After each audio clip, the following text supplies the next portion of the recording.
guess this will be the last video of the night. At number 6, Talking Heads with Wild Wild Life, and they'll just leave the top 5. Top 5 to count down, and probably throw in a top 40 extra on my fantasy playlist. But right now at number 6, the Talking Heads with Wild Wild Life. Talking Heads go back to the early 70s.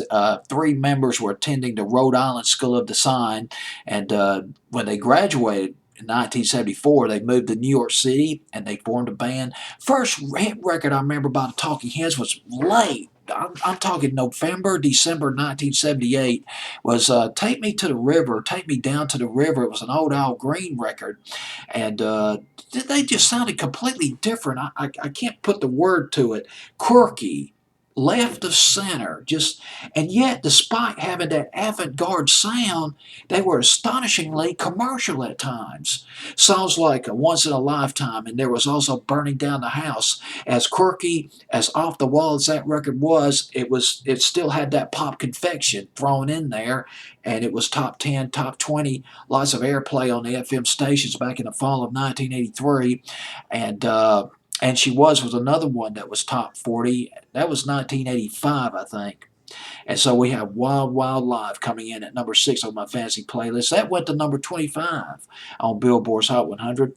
And I think I'm just going to read a couple of quotes from songfacts.com because they express it's so eloquent.